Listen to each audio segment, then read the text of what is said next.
विधान पार्षद केदार पांडे के सुपुत्र आनंद पुष्कर जी हैं। उनसे हम जानेंगे कि शिक्षकों के मसले पर चूंकि लगातार इनकी सरकार से या फिर चाहे कि मुख्यमंत्री जी से भी बात हो चुकी है, मुख्य सचिव जी से भी मुलाकात हो चुकी है, तो अब क्या होने जा रहा है? नियोजित शिक्षकों का मसला हल की ओर बढ़ रहा है। किन किन बातों पर सहमति बनी है और कौन कौन सी बातों पर पेच फंसा हुआ है, इन्हीं से जानेंगे। आनंद पुष्कर जी, क्या जानकारी है? नई बातें सामने आ रही है कि बहुत हद तक कई मुद्दों पर सहमति बन गई है। कई तो शिक्षा मंत्री ने आकर के बोल भी दिया है, ऐलान भी कर दिया है, लेकिन कुछ ऐसे मुद्दे हैं जिस पर भी सामने आ रही बात कि उस पर भी सहमति करीब करीब बन गई है। आप सभी बंधुओं का हमारे चैनल एक छोटा सा प्रयास अच्छा करने की में स्वागत है। यदि आप हमारे चैनल पर नए हैं तो हमारे चैनल को सब्सक्राइब करना न भूलें और हाँ, बेल आइकॉन जरूर दबाएं।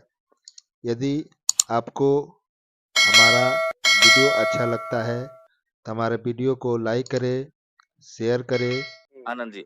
जी, देखिए आशुतोष जी, सबसे बड़ा मुद्दा जो शिक्षकों के सामने था कि यह फॉर्म भरते जो 3 जिले का विकल्प उनको देना था, जी तो वह 3 जिले के विकल्प के लिए भी सरकार बड़ी संवेदनशील है। माननीय मुख्यमंत्री जी ने भी निर्देशित किया था और बात भी की थी एसीएस के माध्यम से, और माननीय शिक्षा मंत्री जी ने बहुत सारी बातों को स्पष्टिफाई भी किया था।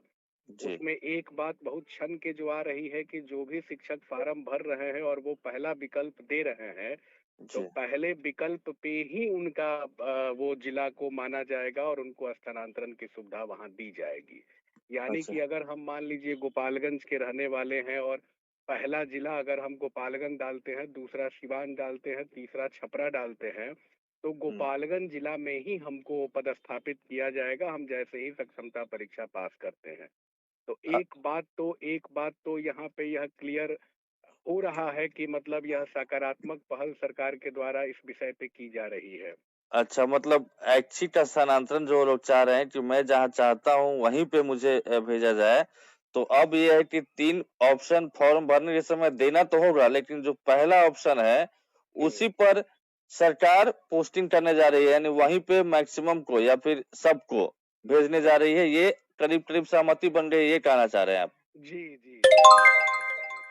जी जी जी जी। दूसरी बात है कि जो माननीय शिक्षा मंत्री महोदय ने भी जो कहा है, कल उनका एक इंटरव्यू में उन्होंने कहा भी था कि अब 3 बार नहीं 5 बार परीक्षा होगी, जिस परीक्षा में 3 बार आपको ऑनलाइन परीक्षा और 2 बार आपको ऑफलाइन परीक्षा होगी। जी बिल्कुल। तो उसमें भी एक बड़ी बात सामने आई है, विभाग भी इस पे आम सहमत है और सरकार भी इस पे सहमत है कि बहुत ही मामूली, क्योंकि मुख्यमंत्री महोदय ने स्वयं इसमें निर्देश दिया है कि हम्म। बिल्कुल ही माइनर परीक्षा लेना है और शिक्षकों को रिजल्ट देना है। अगर किसी कारणवश एक बार में नहीं होता है तो दूसरे बार में उन शिक्षकों को पास आउट करके अवश्य आपको निकाल देना है, ताकि वह शिक्षकों को जो सरकार की बनाई हुई जो योजना है कि उनको राज्यकर्मी किया जा सके और जी शिक्षक इस योजना का लाभ उठा सके और वो सरकारी शिक्षक कहला सके। तो जी इस जी। पे भी जो पहले जो बातें चल रही थी कि बहुत टाइट परीक्षा होगी, बीपीएससी से सिलेबस लिया जाएगा, चाहे यहाँ हम्म। से सिलेबस लिया जाएगा, तो वह सब बातें अब कुछ है नहीं। जी। बिल्कुल ही नॉमिनल परीक्षा होगी और नॉमिनल परीक्षा में उनको निकाल दिया जाएगा और एकदम साधारण उनके जो क्वेश्चन है वही क्वेश्चन उनसे पूछे जाएंगे। नहीं तो निकाल दिए जाएंगे तो ये फर्स्ट अटेम्प्ट में ही अगर सारे लोग देते हैं सबको पास करा दिया जाएगा, या फिर ऐसे प्रश्न होंगे कि सब लोग पास हो ही जाएंगे, या फिर कुछ लोग उसमें से नहीं पास कर पाते हैं जैसे फर्स्ट अटेम्प्ट में, तो उन्हें सेकेंड में या थर्ड में पास करा ही देना है? ऐसी कुछ इंस्ट्रक्शन है क्या? ऐसा कुछ हाँ, दिशा निर्देश? ऐसी इंस्ट्रक्शन है कि उनको मतलब कोशिश यही है। अब मान लीजिए कोई जी परीक्षार्थी बैठा, उस जी परीक्षार्थी में जो पासिंग नंबर जो तय किया हुआ है, पासिंग नंबर वो ला देता है तो वो तो पास हो जाएगा। जी जी। लेकिन सवाल इतने आसान रहेंगे, मतलब जो हम्म। एक दिमाग में एक बना हुआ था कि नहीं इसमें बड़ी सवाल हार्ड होगा, एमए पीजी का जो सवाल पूछा जाएगा, तो इस हम्म। तरह की अब कोई बात नहीं है। मुख्यमंत्री ने भी निर्देश दिया है हम्म। कि एकदम बिल्कुल ही मामूली परीक्षा लेके और शिक्षक जो परीक्षा में बैठ रहे हैं उनको आप यहाँ से पास करके निकालिए, ताकि देखिए मुख्यमंत्री जी बहुत संवेदनशील है और मुख्यमंत्री जी का भी विचार है कि क्योंकि उन्होंने ही आज तक जो भी शिक्षकों को हासिल हुआ है 2006 से अब तक, जी यह माननीय मुख्यमंत्री जी के नेतृत्व का ही प्रतिफल रहा है, जो शिक्षक को 6,000 रुपए से आज एक मूल रूप से वेतनमान तक उन्होंने प्राप्त किया है। और इसके लिए हमारे स्वर्गीय पिता केदारनाथ पांडे जी ने एक लंबा संघर्ष भी किया था, और उनके ही संघर्ष का प्रतिफल रहा है कि माननीय मुख्यमंत्री जी ने समय समय पर उनकी नियमावली में लगातार संशोधन भी किया है, और आगे भी संशोधन करते रहेंगे। यह मुख्यमंत्री जी का कमिटमेंट भी है बिहार के शिक्षकों के लिए। जी आनंद पुष्कर जी, मुझे बताइए कि इसमें सिलेबस बीपीएससी से ही रहेगा या फिर सिलेबस में बदलाव होगा, या फिर सिलेबस बीपीएस से कहीं रहेगा, प्रश्न सरल होंगे? प्रश्न तो बिल्कुल ही आसान, जो शिक्षक हमारे पढ़ा रहे हैं जी, उससे ही रिलेटेड वो सवाल की जाएगी चाहे उसमें, ना सिलेबस कि बीपीएससी कहीं क्यों ना हो। हाँ हाँ, लेकिन उससे ही रिलेटेड रहेगा, को रिलेटेड रहेगा, और बिल्कुल आसान प्रश्न, ताकि वह शिक्षक उस प्रश्न को हल कर पाए। मतलब बहुत जो एक बातें जो बनी हुई थी कि बहुत गंभीर सवाल होगा और यह जी, सॉल्व हालांकि नहीं हो पाएगा, तो हालांकि इस इसके बात को तो टीटी पाठक जी सीतामढ़ी में बता चुके हैं मौखिक रूप से ही कि प्रश्न सरल होंगे। जी 3 जी बार जी में आप पास नहीं करेंगे तो 2 मौके और दे दिए जाएंगे, कोई दिक्कत वाली बात नहीं है। जी हाँ, और 80% की जिले में ही पोस्टिंग होगी, जहाँ जी पे है वो मैक्सिमम को 80% को उसी में पोस्टिंग होगी। ये सारी चीजें वो मौखिक रूप से बोल चुके हैं। जी जी, तो यह हाँ माननीय मुख्यमंत्री महोदय के निर्देश पे ही उन्होंने कहा भी है, क्योंकि 30 जनवरी को आप देखे ही थे, और आपने ही हमारा इंटरव्यू भी लिया था, जो जाके हमने माननीय मुख्यमंत्री महोदय को सारी बात हमने उनके संज्ञान में लाई थी। जी और जब हमने माननीय मुख्यमंत्री जी को संज्ञान में दिया, तो मुख्यमंत्री जी ने स्पष्ट उस समय भी निर्देश दिया था, अपने पीएस को भी उन्होंने कहा कि शिक्षा विभाग के लोगों को बुलाओ, और वह हमारे जो पेपर हमने जो दिया था उसको उन्होंने कहा कि संभाल के भी रखो, उस पर चर्चा भी हुई, और इस पे ही सहमति भी बनी। उन्होंने निर्देश भी दिया, जिसकी चर्चा पाठक जी ने वहां पे सीतामढ़ी के डाइट में उन्होंने कहा भी है। तो अब हमारे समझ से जो शिक्षकों के दिमाग में यह सब सारी बातें जो चल रही थी, अब मोटा मोटी विभाग भी और सरकार के निर्देश पे विभाग भी इसको हल की ओर बढ़ रहा है, और यह निश्चित ही हल होगा, क्योंकि मुख्यमंत्री जी की सोच बिल्कुल सकारात्मक है इस कदम। अच्छा तो इसमें इसमें जो बातें आप बता रहे हैं, एक जी एक और बात है जो कि मौखिक रूप से शिक्षा मंत्री जी भी बता रहे हैं कि जी टीटी पाठक की अध्यक्षता में जो कमेटी बनी है, जो जिसने अनुशंसा की है या करने वाली है हम्म कि 3 मौके अगर नहीं बुना पाते हैं या परीक्षा में नहीं बैठ पाते हैं कोई भी, तो उनकी हम्म सेवा समाप्त हो जाएगी। हम्म तो इस पर आपने कुछ नहीं कहा, तो क्या ये मौखिक रूप से ही ऐसा रहेगा, या वो सरकार की तरफ से ये तमाम बातें जो वो शिक्षा मंत्री बोले हैं वो और आप जो बोल रहे हैं वो संशोधन कुछ होगा? नहीं, संशोधन तो बिल्कुल होगा ही, संशोधन का पत्र भी निकलेगा, क्योंकि अधिसूचना तो कैबिनेट से होकर स्वीकृत होके आई है, और जी कंडिका 13 में यह समय समय पर संशोधन होने का प्रोविजन भी है, और सरकार बार बार इसको संशोधन करती और कराती भी है। जी तो माननीय शिक्षा मंत्री जी का बयान जो होता है वो सरकार का बयान होता है, और माननीय शिक्षा मंत्री जी ने स्पष्ट रूप से इस बातों की चर्चा भी उन्होंने सदन में भी कहा है कि हम आपको हटाएंगे नहीं, क्योंकि माननीय हम्म मुख्यमंत्री नीतीश कुमार जी का यह संकल्प रहा है कि हम्म नौकरी देने का काम वो बराबर करते हैं, नौकरी लेने का काम और छीनने का काम कभी नीतीश कुमार ने आज तक नहीं किया है अपने हम्म जीवन काल में। तो हम्म इस पे जो विभाग के मुफस्सिल पदाधिकारियों ने जो कलम अपनी चलाई थी, उस कलम को रोकने का काम बिहार के माननीय मुख्यमंत्री नीतीश कुमार जी ने किया है।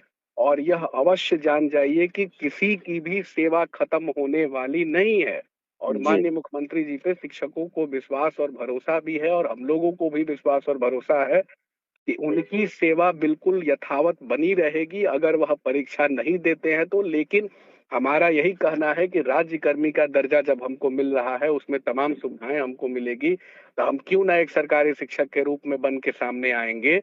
तो यह एक सरकार की अच्छी पहल है, जिस पहल का लाभ शिक्षकों को लेना चलिए चाहिए। चलिए हम 2 सवाल एक ही में जवाब चाहेंगे, 2 सवाल पूछते हैं अंतिम, जी कि राज्यकर्मी बनने के लिए जब इतना करना पड़ रहा है, सरकार इतना प्रिविलेज दे रही है, तो फिर बुलाना चाहिए। कुछ शिक्षकों का, नियोजित शिक्षकों का ये भी कहना है कि हमें राज्यकर्मी तो बनाया जा रहा है, स्वागत है, इस पर कोई दिक्कत नहीं है, लेकिन राज्यकर्मी बनने के बाद मुझे फायदा क्या हो रहा है? चूंकि इन लोगों का कहना है कि सैलरी वाला में स्ट्रक्चर में कोई बदलाव वगैरह बहुत ज्यादा नहीं होने वाला है। पेंशन वगैरह में हाँ जरूर थोड़ी बहुत सुविधा होगी, कुछ मतलब फायदा बहुत ज्यादा इकोनॉमिकली आर्थिक रूप से नहीं होने जा रहा है, ऐसा कहना है। और दूसरी बात ये कि ये जो बात आप तमाम बता रहे हैं ये मतलब इसको हम एकदम गांठ बांध ले, मतलब ये बता दीजिए कि ये हवाले किसके है, कैसे आप इस देखिए बोल रहे हैं जी। एकदम इसको हम आपको कह रहे हैं, गांठ आप बांध लीजिए। एकदम जी जो हमने बात कही है वह बात होने जा रही है। जी सरकार ने भी आपको बता दिया है कि यह काम हम लोग करने जा रहे हैं। जी और ये जो हमने बताया, जो ऐच्छिक वाली बात हमने बताया कि एक पहले ही जिले का रहेगा, यह भी आदेश जो है मुख्यमंत्री ने ही विभाग को दिया है, तो यह भी ये होने जा रहा है। आज का डेवलपमेंट आप हाँ, बता। आज का डेवलपमेंट हम आपको बता रहे हैं, जी जी उनका जी यह है निर्देश है। जी दूसरी बात आपको बता रहे हैं, देखिए राज्य कर्मी होने में बहुत सारी सुविधाएं शिक्षकों की है, और शिक्षक एक लंबी लड़ाई लड़े थे। जी जब वह सेवा में आए थे तो 6,000 रुपए पे सरकार ने उनको लाया था। उन्होंने जी कभी कल्पना नहीं किया था कि हमको एक 5200 का वेतनमान भी हमको मिलेगा, और 40-50 हजार रुपए तक के वेतनमान पे हम पहुंचेंगे, लेकिन वहां तक वो पहुंचे। बिहार माध्यमिक शिक्षक संघ के अध्यक्ष के रूप में और विधान परिषद के सदस्य के रूप में हमारे पिताजी ने एक लंबी लड़ाई लड़ी थी, जिसका प्रतिफल हुआ कि शिक्षकों को बहुत कुछ हासिल भी हुआ। और हमारे पिताजी जो एक लंबी लड़ाई लड़े थे कि शिक्षकों को लेवल 7 लेवल 8 मिले, जो समान काम समान वेतन की जो लड़ाई हम लोगों ने लड़ी थी, जो पटना उच्चतम न्यायालय ने हमारे पक्ष में जो फैसला दिया था, लेकिन सुप्रीम कोर्ट में फैसला हमारे विरोध में चला गया था। लेकिन जब हमारे पिता स्वर्गीय केदारनाथ पांडे जी ने कहा कि हम शिक्षकों के लिए लेवल 7 लेवल 8 दिला के रहेंगे, और इस पे उनका जब ध्यानाकर्षण था, तो सरकार की भी जवाब इसमें बिल्कुल सकारात्मक थे। एक सदन संस्मरण जो उनकी जो किताब है उसमें पार्ट ऑफ प्रोसीडिंग का हिस्सा भी बिहार विधान परिषद का बना हुआ है। तो आगे जब हम राज्य कर्मी हो जाएंगे, एनपीएस की सुविधा मिलेगी। आगामी वर्ष विधानसभा का चुनाव होने वाला है, हर राज्य जो है कि पुराने पेंशन स्कीम पे लड़ रही है, तो हमारी लड़ाई तो एक और लड़ाई होने जा रही है। बिहार माध्यमिक शिक्षक संघ के नेतृत्व में एक और लड़ाई होगी, जिसमें हम वेतनमान की लड़ाई लड़ेंगे। और हमें विश्वास भी है कि आज मुख्यमंत्री ने जब हमको सरकारी कर्मी बनाया है, तो अवश्य जब मुख्यमंत्री जी के हाथों को और शिक्षक लोग मजबूत करेंगे, तो यह तो बात तय है कि आगामी जो वर्ष होगा, जो वेतनमान की जो हमारी लड़ाई है, जो हमारे स्वर्गीय पिता ने जो बनाया है, तो उस लड़ाई में भी हम लोग अवश्य सफल होंगे, क्योंकि हमारी अंतिम मांग और अंतिम लड़ाई वही है। तो समय समय पर हर नियमावली बदलती है और समय समय पर परिस्थितियां बदलती है, तो हम तो उस लड़ाई के लिए भी आगे तैयार बैठे हुए हैं। अच्छा ठीक है, बस एक चीज ये कि 2 दिनों का समय सम्राट चौधरी ने लिया है, कल जो वार्ता हुई थी, तो जी अब जो आप बता रहे हैं मुझे लगता है कि 2 दिन बाद, यानी अब तो 1 दिन बीत ही गए, कल जी परसों जब भी वो बात करते हैं, तो जो आप संशोधन की बात बता रहे हैं कि ये सारी चीजें अंदर खाने तैयारी हो गई है, वो फाइनलाइज होगा, तो क्या वो वही सारी बातें बताएंगे? और दूसरी बात ये कि कैबिनेट की जो अगली बैठक होगी उसमें नियमावली पर में संशोधन फाइनलाइज हो जाएगा, ये भी आप उम्मीद करते हैं या ऐसी हाँ, कोई बात हो गई है? उम्मीद तो बिल्कुल करते हैं, संशोधन तो होगा ही, क्योंकि जी कंडिका 13 में प्रोविजन है। और आपको आशुतोष जी बता देते हैं कि 26 दिसंबर को जब यह नियमावली अधिसूचित हुई थी, जी तो जो नियमावली को संशोधन करने वाले बिहार के माननीय मुख्यमंत्री महोदय हैं, उन्होंने मुझको स्वयं फोन करके भी कहा, और उन्होंने संशोधन के लिए स्वयं मुझसे मांगा भी था, और उन्होंने कहा भी था कि हमारे प्रधान सचिव अनुपम कुमार को आप दे दीजिए। मैं जाके भी उनको दिया था, और उन लोगों ने सारी बातों की समीक्षा की थी, और जी समीक्षा भी हुई। मान लीजिए कोई चीज अगर अधिसूचित होता है, तो उसमें जो गड़बड़ियां होती है, उसको देखने का काम तो सरकार का काम होता है। अगर विभाग कहीं कुछ गड़बड़ करता है, तो मुख्यमंत्री ने सारी बातों को देखा है, और अपने स्तर से मुख्यमंत्री अन्य सारी बातों की और समीक्षा भी कर रहे हैं, और जहां तक बेहतर होगा वहां तक बेहतर निर्णय और माननीय मुख्यमंत्री जी करेंगे। और जो समस्या आएगी, तो शिक्षकों की आवाज तो आपके चैनल के द्वारा लगातार आप भी उठा रहे हैं, और हम लोग भी उनकी परेशानी को लगातार सरकार तक पहुंचाने का और उसका निराकरण करने की प्रयास हम लोग कर रहे हैं। तो हम लोग मिलके, और जो विभाग के द्वारा कुछ अगर इधर उधर कुछ बात की जाती है, तो फिर हम लोग संशोधन इसमें अवश्य कराएंगे। चलिए बहुत बहुत धन्यवाद आनंद पुष्कर जी, आपने बहुत ही बड़ी जानकारी दी है, और मुझे लगता है, मुझे उम्मीद है आपको भी होगी कि शायद ये बातें नियोजित शिक्षकों तक पहुंचेगी, तो वो भी समझेंगे कि सरकार उनके लिए क्या सोच रही है, क्या नहीं सोच रही है। बहुत बहुत धन्यवाद। इस वक्त हमारे साथ